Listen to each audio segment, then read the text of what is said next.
Viewers, कैसे हैं आप सब लोग। उम्मीद है खैरियत से होंगे। आज हम बनाने जा रहे हैं हैदराबाद की मशहूर इडली, जो स्ट्रीट साइड पे मिलती है आपको, तवा इडली। अब आपको इस तरह से इडली बना लेना है, इस तरह से, और इसको हमको निकाल लेना है। इस तरह से आप चमचे की मदद से इस तरह से इडली निकाल लीजिए।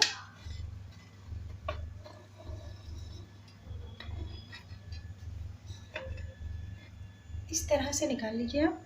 देखिए हमारी इडली कितनी फ्लफी और सॉफ्ट बनी है, मैं आपको दिखाती हूँ। देखिए इस तरह से बिल्कुल सॉफ्ट एंड फ्लफी बनी है। फिर आप इस तरह से रेडी करके रख लीजिए। फिर हमको चाहिए इंग्रेडिएंट, देख लीजिए आप। ये आप ले लीजिए बटर, हरा धनिया, अमचूर पाउडर, लाल मिर्च पाउडर, नमक हस्बे ज़रूरत। मैंने पिंक सॉल्ट लिया है, आप कौन सा भी नमक ले सकते हैं। ये मैंने एवरेस्ट का मसाला लिया है, एवरेस्ट जो सांभर मसाला होता है वो। ये इस तरह से पैक में आता है, आप कौन सी भी कंपनी का सांभर मसाला यूज़ कर सकते हैं। ये आप ले लीजिए, ये ज़्यादा ही लगता है, आप बड़ा स्पून ले लीजिए। अब हम बनाना शुरू करते हैं। स्टोव ऑन कर लीजिए आप। एक तवा या फिर आपके पास जो भी है पैन, वो ले लीजिए आप। मेरे पास पैन था तो मैंने वही लिया है। फिर आप इसमें बटर ऐड कर लीजिए इस तरह से। 2 मिनट के लिए बटर को इस तरह से फैला लीजिए अच्छी तरह से। ये थोड़ी देर में ही पिघलना शुरू हो जाएगा।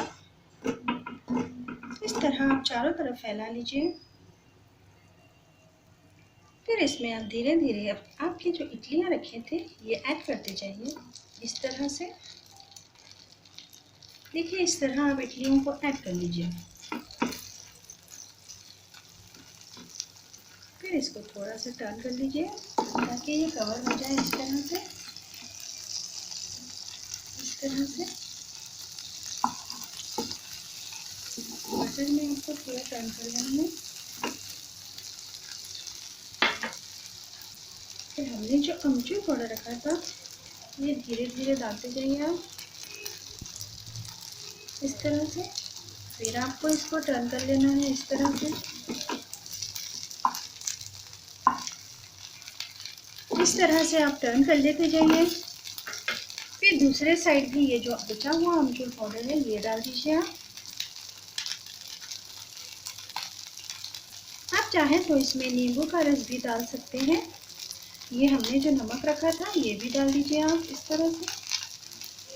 फिर इसको पलटाइए इस तरह से। यहाँ पर आप स्टोव स्लो कर लीजिए और नमक ऐड करते जाइए। फिर हमने जो मसाला रखा था ये वाला एवरेस्ट का सांभर मसाला, वो ऐड करते जाइए इस तरह से। इस तरह से आपको पूरी इडली को कवर कर लेना है, बिल्कुल इस तरह से। फिर आपको इसको फिर पलटाना है इस तरह से। इस तरह से आप पलटाते जाइए।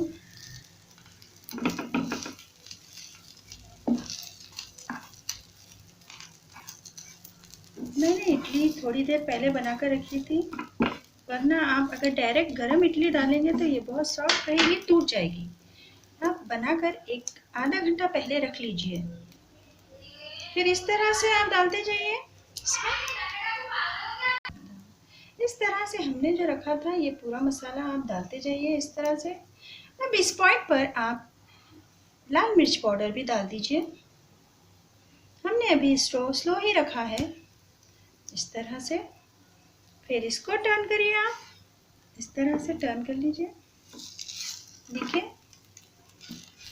इस तरह से मसाले को टर्न करते जाइए इस तरह से। अब ये स्टेज पर आप जो लाल मिर्ची हमने ऊपर से डाली थी यहाँ पर भी डाल दीजिए बची हुई। हमको मसाला इतना बच गया है तो ये रहने देंगे हम।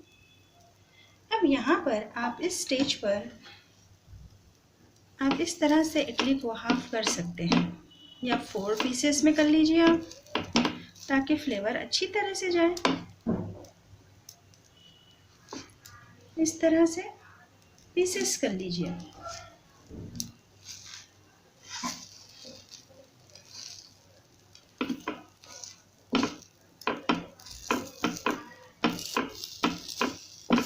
देखिए हमारा स्टोव अभी भी स्लो ही है और ऐसे मिक्स कर लीजिए आप।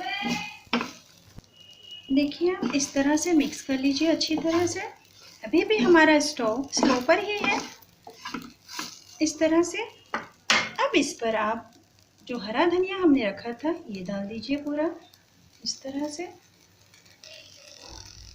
इस तरह से आप डाल दीजिए, थोड़ा सा रख लीजिए गार्निशिंग के लिए, बाकी का आप पूरा डाल दीजिए इसमें। और 1-2 मिनट के लिए